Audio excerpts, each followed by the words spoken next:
Welcome to tomorrow's Yesterday in Movies. We're going to be reviewing Venom, Let There Be Carnage, and this is spoiler-free. So spoiler-free review for Venom, Let There Be Carnage. So let's give our thoughts. So Miguel, I'll start with you. What did you think of the movie overall? And what did you think of the movie overall? It was okay. That's kind of, it was super. I thought it was slow. I felt like it could have been it had the feel of like a first Venom to me, where there was so much character development and like a bunch of just random stuff that like the whole main part of the story with the whole Carnage stuff was so far into the movie that it was kind of. Yeah, I think it felt like the first one a lot because they redid a lot of the first stuff, right? Like, I was listening to somebody else's opinion on the movie, and they were pointing out the fact that all the jokes and like everything that Eddie and Venom went through in the first movie, they went through it again, right? By the end of the first movie, yeah, it's just like magnified it all. Yeah, the end of the first movie, Venom eats people, and you kind of like leave the theater, leave the movie thinking, oh, they're going to be kind of an anti-superhero that eats bad guys, and that's it. But you come back to this movie, and it's, no, you can't eat anybody again, right? And yeah, like, fine, it kind of gives to the moral a little bit, but now you're rehashing that same dilemma that you had in the first movie, but we already have seen it, right? So yeah, I didn't like that part either. It was kind of subpar. You kind of mentioned it yesterday, but the relationship between Venom and Eddie Brock is just kind of, it's almost a little too childish. Yeah. And too forced humor, where like you said, they even in this movie they made the same joke throughout the entire movie. It was like the same thing. Yeah. And so it was like if Venom was more like trying to help Eddie through I don't even know, just rather than being this couple who fights, that's what it is. It's it's almost like they're a married couple, and it's just kind of it kind of just got old for me. Yeah. And Tony, what do you think? It was hard because it was so short. It's an hour and 37 minutes. Yeah. Well, really an hour and 30. An hour and 30 without credit. Yeah. It focuses so much on, in the first hour, unnecessary things. Yeah. It rushes the rest of the time. And it's not as much Venom and Carnage, it's Venom and Carnage. Their storylines are so separated. Yeah. That once they meet... Kind of.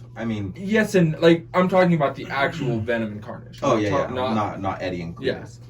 So, when you hear Let There Be Carnage, when you hear that he's the enemy, the villain, you want them to fight. You want them to do things. You want them, right? You kind of expect Carnage. Exactly. To be in the movie.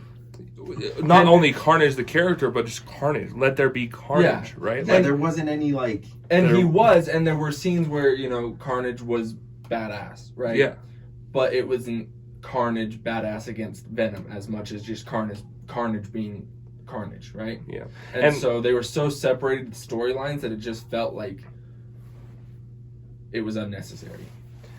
Yeah, I thought the movie was it didn't live up to what I was hoping for, expecting, and I didn't go into it with super high hopes, partially because even though I try to avoid reviews, I try to avoid first reactions, I try to avoid any kind of opinion before I go into the movie to keep myself as mentally clean as possible when it comes to the movie.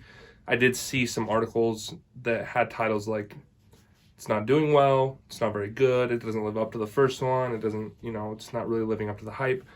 And they were hard to miss, but I went into it and I was really trying to make sure, and I really feel like I was able to kind of keep a clear head and go into it with a clean slate, and I just feel like everything was...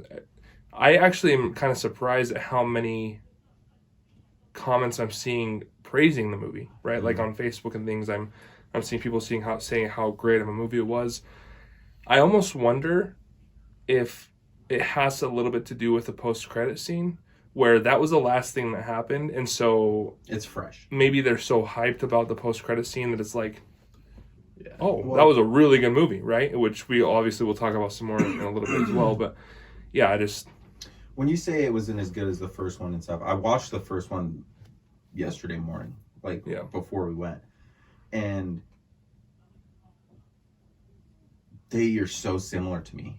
They're so similar to me. Like, even when you watch the first one, like, all of the humor and stuff is at the beginning of the movie, and then the climax of the movie is a very short amount of time, because Eddie Brock is trying to get used to it. He's trying to get used to Venom and trying to figure out, what is this, who is this, like, how do I control it?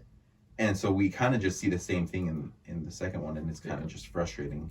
And so for me, I thought it was pretty on par with the first one. Like, they were pretty even, and they were both below average movies to me. Like, I don't think they don't even sit like middle of the pack for me when it comes to any movies, let alone Marvel movies, at all. Like, they're bottom tier for me. Yeah, I think that had they avoided the mistake of just kind of repeating the same story for the first hour of the first movie, I think Venom 2 could have far surpassed. Yeah. But that's the problem, is that it was so similar to the first one that they're just kind of equal, you know? And yeah. Okay, any other thoughts before we give our rating? No. Okay, Miguel. See it? Should people go see it in theaters? Or should they wait till it's on a streaming service, so stream it, or skip it altogether? Stream it, and YouTube the post-credit scene tomorrow. Okay. Like, just don't even wait to go see the movie. Watch the post-credit scene, stream the movie when it's out on whatever streaming platform you use. Yeah. And Tony? I would say stream it, just because you don't know. I mean, if it's hard, because if it had nothing to do with any other movie ever, I would say skip it, right? Yeah. Because it just wasn't a good, I didn't think it was good enough to go watch. But because it probably has some stuff to do with more future movies, you have to watch it to understand a little bit more.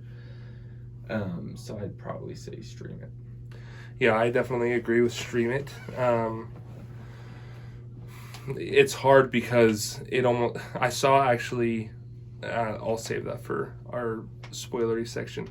Yeah, stream it. I mean, I kind of on TikTok, I put up a little minute review, and I suggested that unless you're like really, really wanting to avoid spoilers, if you're really wanting to avoid spoilers, then go watch it on a $5 Tuesday, or when you get to go see it for free for whatever reason. Other than that, I would say stream it. The only spoiler you can get is the post-credit scene. Yeah, so but if you want to avoid spoilers, go watch the post-credit scene, and the rest of it. Yeah, because it's actually interesting, because the post-credit the movie doesn't have to be watched to understand the post-credit scene at all to enjoy it. Yeah. So. And to add on to that, this was one of the first times that I actually agreed with the Rotten Tomato score, because it got like a 58% or something. That's where I would have put it. And it was the first time I looked at it, I was like, yeah. I can see why you gave it that. Thanks for listening. Hope you enjoyed.